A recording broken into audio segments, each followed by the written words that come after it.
बहुत बहुत स्वागत है डीके सर क्लासेस में। उम्मीद है कि आप लोग काफ़ी अच्छे होंगे और तैयारी बेहतर चल रही होगी। आज की इस वीडियो में बाबू कक्षा 12 के बच्चों के लिए देख सकते हैं सामान्य हिंदी, ये मॉडल पेपर है सामान्य हिंदी का, और 2025 में जो बोर्ड एग्जाम होने वाला है आपका सेम इसी तरीके से आपका हिंदी का पेपर आएगा। देख रहे हैं ना बहुविकल्पी किस फॉर्मेट में है, कितना हार्ड और कितना इजी पेपर आएगा ये सारे इसी वीडियो में क्लियर हो जाएगा।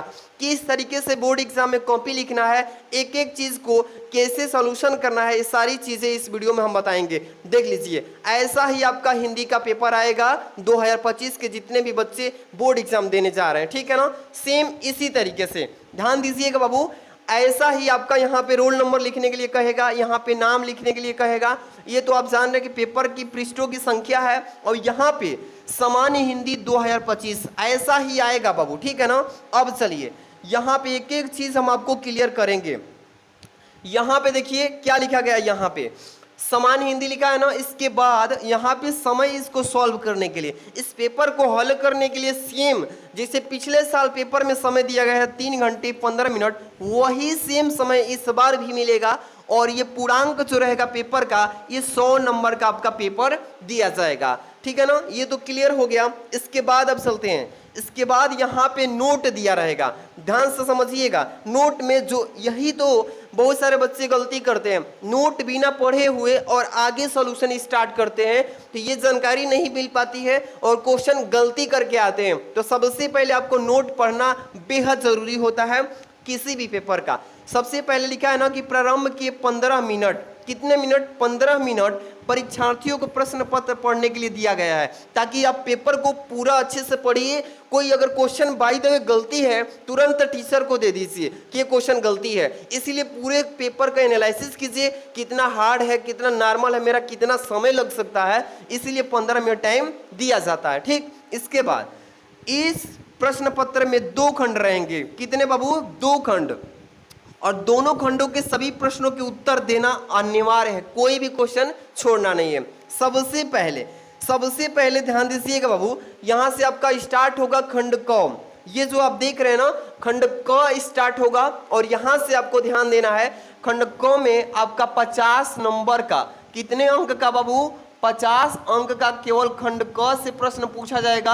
आपको यही ध्यान में रखना होगा कि कैसे क्वेश्चन आएंगे। चलिए ध्यान दीजिए, पहला जो क्वेश्चन है, पहला का क नंबर बहुविकल्पी, ये गद्य साहित्य से आएगा।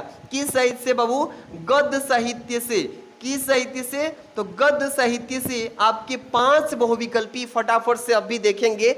देखिए, निम्नलिखित में से हजारी प्रसाद द्विवेदी की रचना है। क्वेश्चन पूछ दिया, 4 विकल्प रहेंगे, कौन सा सही है आपको बताना है। 4 दिया है विकल्प, विचार और वितर्क। ये जो आप देख रहे हैं ना, पहला ही विकल्प सत्य है, क्योंकि हजारी प्रसाद द्विवेदी जी ने इसी को रचा था। किसको, विचार और वितर्क जो है ये हजारी प्रसाद द्विवेदी जी की क्या है बाबू, ये रचना है। नेक्स्ट क्वेश्चन की तरफ चलते हैं, ध्यान दीजिएगा। नेक्स्ट क्वेश्चन क्या है इसमें, ख नंबर, क्या लिखा है इसमें ख नंबर का, यहाँ पे कि निम्नलिखित में से आचार्य रामचंद्र शुक्ल द्वारा लिखा निबंध कौन सा है। लिखा गया कौन सा निबंध है, आपको ये क्वेश्चन का आंसर आपको बताना है। यहाँ पे लिखा है तुम चंदन हम पानी, यहाँ पे राष्ट्र का स्वरूप क्या है बाबू, राष्ट्र का स्वरूप, यहाँ पे क्या है अशोक के फूल, और यहाँ पे क्या है कविता क्या है। तो इसका सही आंसर क्या हो जाएगा, 4 नंबर, क्या होगा, कविता क्या है। ये 4 नंबर विकल्प जो है ये आचार्य रामचंद्र शुक्ल द्वारा लिखा गया निबंध है। 4 नंबर विकल्प is the right option. Next question की तरफ चलेंगे, एक एक क्वेश्चन को ध्यान में रखते हुए सॉल्यूशन करना है। चलिए, ग नंबर का क्या बोला इसमें कि अजात शत्रु रचना की विधा है। 4 विकल्प दिए हैं, कौन सा सही है आपको बताना होगा। चलिए, संस्मरण है, इसके बाद आत्मकथा है, इसके बाद नाटक है, इसके बाद जीवनी है। चारों में से कौन सा सत्य है बाबू, तो अजात शत्रु की रचना पूछा है कि रचना विधा भाई कौन सी है, तो वो नाटक हो जाएगा। कौन सा होगा बाबू, ये नाटक जो है इसका विकल्प सत्य हो जाएगा, 3 नंबर यानी C number the right option. घ नंबर क्वेश्चन क्या लिखा है इसमें, अज्ञेय की रचना है। अज्ञेय जी की कौन सी रचना है, विकल्प आगे दिया है, विकल्प आगे दिया है कि अज्ञेय जी की कौन सी रचना है। अगेज की कौन सी रचना है आपको बताना होगा। चलिए ध्यान दीजिएगा, मेरे विचार, इसके बाद है पृथ्वी पुत्र, इसके बाद क्या है विचार प्रवाह, इसके बाद शेखर एक जीवनी। तो यहाँ पे देखिए चारों विकल्प में से जो होगा ये शेखर एक जीवनी जो आप देख रहे हैं ना, ये इसका सही आंसर हो जाएगा। ठीक है ना, सही आंसर ये हो जाएगा। नेक्स्ट क्वेश्चन की तरफ चलेंगे। नेक्स्ट क्वेश्चन क्या होने वाला है, चलिए ध्यान दीजिएगा। अंक नंबर का क्या लिखा है कि बहादुर कहानी के लेखक कौन है। जो बहादुर कहानी है, इस बहादुर कहानी के लेखक कौन है बाबू, ध्यान दीजिएगा। फंडीश्वर नाथ रेणु होगा, या मुंशी प्रेमचंद्र जी होगा, या जैनेन्द्र कुमार जी होगा, या अमरकांत। तो सभी को मालूम है कि जो बहादुर कहानी बनी है ये इसके लेखक जो है हमारे अमरकांत जी हैं। कौन है बाबू, अमरकांत जी हैं। ये हो जाएगा इसका करेक्ट आंसर। ठीक है, कोई दिक्कत, ये हम लोग गद्य साहित्य से 5 अंक की तैयारी कर लिया। अब नेक्स्ट क्वेश्चन चलेंगे पद साहित्य में। कहाँ चलेंगे प्यारे बच्चों, पद साहित्य में। पद साहित्य में यहाँ से भी पद साहित्य से 5 क्वेश्चंस आएंगे। कितने, 5 क्वेश्चंस पद साहित्य से भी बहुविकल्पी के रूप में आएंगे, 5 नंबर के रहेंगे। आपके लिए एक मोटिवेशन लाइन बोलता हूँ, ध्यान समझिएगा कि मोटिवेशन लाइन है कि आंखों में नींद बहुत है, आंखों में नींद बहुत है, पर सोना नहीं मेरे लाल, यही 3-4 महीने का बस समय है एग्जाम के लिए, इस समय को खोना नहीं। एक एक क्वेश्चन तोड़ के रख देना है एग्जाम में, ठीक है ना। बहुत मेहनत करना होगा, हार्डवर्क के साथ स्मार्ट वर्क की जरूरत पड़ती है, ध्यान दीजिएगा। दूसरा के क क्वेश्चन क्या बोला इसमें कि रामधारी सिंह दिनकर प्रमुख कवि हैं। किसके कवि हैं, यहाँ पे देखिए क नंबर लिखा है, ए नंबर की प्रयोगवादी काव्य धारा के। दूसरा है यहाँ पे प्रगतिवादी काव्य धारा के। तो ये जो दूसरा बी नंबर देख रहे हो ना, यही इसका क्या हो जाएगा, करेक्ट आंसर हो जाएगा। यानी कि हो जाएगा प्रगतिवादी काव्य धारा के ये रामधारी सिंह दिनकर जी हैं। समझ में आ रहा है ना प्यारे बच्चों। आगे की तरफ चलेंगे। आगे वाला क्वेश्चन देखिए ख नंबर, दूसरा के ख लिखा है कि बिहारी की रचनाओं का छंद है। बिहारी की रचनाओं का छंद कौन सा होगा, यहाँ पे सवैया है, इसके बाद चौपाई लिखा है, इसके बाद दोहा लिखा है, इसके बाद कुंडलिया लिखा है। कौन सा होगा इसका करेक्ट आंसर। जो भी बच्चे को तैयार है ना, बहुत मस्त तैयारी चल रही है, बहुत ही मस्त तैयारी किए हो, दोहा हो जाएगा इसका करेक्ट आंसर। किसी को कोई डाउट हो कमेंट जरूर कीजिएगा। चलते हैं आगे क्वेश्चन की तरफ। ग नंबर की तरफ हम बढ़ चुके हैं, आप लोग ध्यान से इसको समझिएगा। ग नंबर की तरफ आ चुके हैं। ग नंबर क्वेश्चन क्या बोला है इसमें, आंसू रचना है। क्वेश्चन पूछा है आंसू रचना है, किसकी है, सूर्यकांत त्रिपाठी निराला जी की, रामधारी सिंह दिनकर जी की, यहाँ पे जयशंकर प्रसाद जी की, महादेव वर्मा जी की। सबको मालूम है कि आंसू जो है ये रचना जयशंकर प्रसाद ने रची थी। किसने, जयशंकर प्रसाद जी ने रची थी। नेक्स्ट क्वेश्चन यहाँ पे घ नंबर। नेक्स्ट क्वेश्चन क्या है प्यारे बच्चों, घ नंबर। ध्यान दीजिएगा मेरे लाल, यहाँ पे घ नंबर क्या लिखा है कि छायावाद स्थूल के प्रति सूक्ष्म का विद्रोह है कथन किसने दिया था। सबको मालूम होना चाहिए, सबको। क्या होगा, डॉक्टर हजारी प्रसाद द्विवेदी, गुलाब राय जी होगा, या डॉक्टर धीरेन्द्र वर्मा होगा, या डॉक्टर नगेंद्र का। तो यहाँ पे चौथा जो देख रहे हैं ना, ये चौथा विकल्प ही सत्य है, क्योंकि डॉक्टर नगेंद्र जी ने ही ये छायावाद की स्थूल के प्रति सूक्ष्म का विद्रोह का कथन दिए थे। ठीक है, नेक्स्ट क्वेश्चन की तरफ बढ़ेंगे। एक एक क्वेश्चन जो है फोड़ दीजिएगा पेपर में आए तो। चलिए, ये अंग नंबर जो है, दूसरा का अंग नंबर, दूसरा सप्तक का प्रकाशन वर्ष कब हुआ था। सभी बच्चे को मालूम है। दूसरा का यहाँ पे पूछा ना प्रकाशन वर्ष, अगर पहला पूछ दे, पहला तो 1943 बताएंगे, और दूसरा पूछ देगा तो 1951 बताएंगे। तो इसका राइट आंसर क्या होगा प्यारे बच्चों, 1951 होगा, क्योंकि दूसरा पूछा है। अगर प्रथम पूछे तो प्रथम में ये लिखिएगा, दूसरा पूछे तो ये लिखिएगा। एक एक क्वेश्चन को तोड़ के फोड़ के रख देना है। चलिए आगे की तरफ बढ़ते हैं। हम लोग 10 नंबर की बहुविकल्पी की तैयारी करा दिया गद्य पद से। अब आगे की तरफ बढ़ेंगे, ध्यान दीजिएगा। हाँ, यहाँ पे चलिए, अगला क्वेश्चन हमारा है यहाँ से 3 नंबर से। क्या है इसमें, क्वेश्चन को ध्यान समझिएगा। दिए गए गद्यांश पर आधारित निम्नलिखित प्रश्नों के उत्तर दीजिए। नीचे गद्यांश दिया है, इसी गद्यांश को पढ़ना है। इसी गद्यांश पे आधारित आपको 10 नंबर का ये प्रश्न पूछेगा। 5 प्रश्न रहेगा बाबू और 2-2 नंबर का प्रत्येक रहेगा। तो कितना नंबर यहाँ से मिलेगा?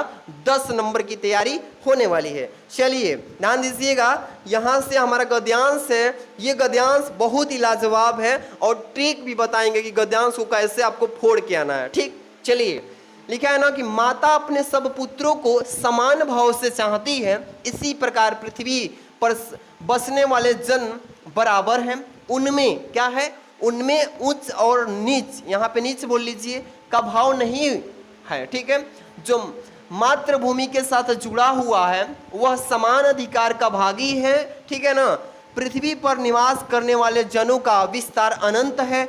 नगर और जनपदपुर और गांव, जंगल और क्या बोला है? पर्वत, नाना प्रकार के जनों से भरे हुए ये जन अनेक प्रकार के भाषाएं बोलने वाले और अनेक धर्मों को मानने वाले हैं। फिर भी ये मातृभूमि के पुत्र हैं और इस कारण इसका सहोदर भाव अखंड है। ठीक है ना। अब लिखा है कि सभ्यता और रहन सहन की दृष्टि से जन एक दूसरे से आगे पीछे हो सकते हैं। ठीक है ना, किंतु इस प्रकार के मातृभूमि के साथ उसका जो संबंध है उसमें भेदभाव नहीं हो सकता है। और पृथ्वी के विशाल प्रांगण में सब जातियों के लिए समान क्षेत्र है। समन्वय के मार्ग से भरपूर प्रगति उन्नति करने का सबको एक मौका अधिकार है। ये पूरे गद्यांश को अच्छे से पढ़ना है बाबू। ठीक, किसी जन को पीछे छोड़कर राष्ट्र आगे नहीं बढ़ सकता है। अतएव राष्ट्र के प्रत्येक अंग की सुध यानी हमें लेनी चाहिए। आपने पूरा ये पढ़ा ना, आपने पूरा पढ़ा कि नहीं पढ़ा? अब ट्रिक बताएंगे। वो आपको सबसे पहले इस गद्यांश में एक मतलब टैग कीवर्ड उसको बोलते हैं, कीवर्ड, चैप्टर का नाम का कीवर्ड खोजना है। देखिए कहाँ मिलेगा। सबसे पहले ये लिखा है ना, छोड़कर राष्ट्र जहां दिख गया ना, आपको समझ में आ गया कि राष्ट्र का स्वरूप हमारा चैप्टर है भाई, और उसी चैप्टर से इसको दिया गया है। तो राष्ट्र के स्वरूप जो आपका चैप्टर है, राष्ट्र के स्वरूप स्वरूप, जो राष्ट्र के स्वरूप है डॉक्टर वासुदेव अग्रवाल जी के द्वारा लिखा गया ये चैप्टर है, उसी चैप्टर से इस गद्यांश को दिया है। अब चलिए इसको कैसे करना है। इसमें 5 ठे क्वेश्चन दिया रहेगा, ध्यान समझिएगा। क्या है? 5 ठे। क नंबर, उपर्युक्त गद्यांश के पाठ और लेखक का नाम। पाठ का नाम मैंने अभी तुरंत ही बताया है।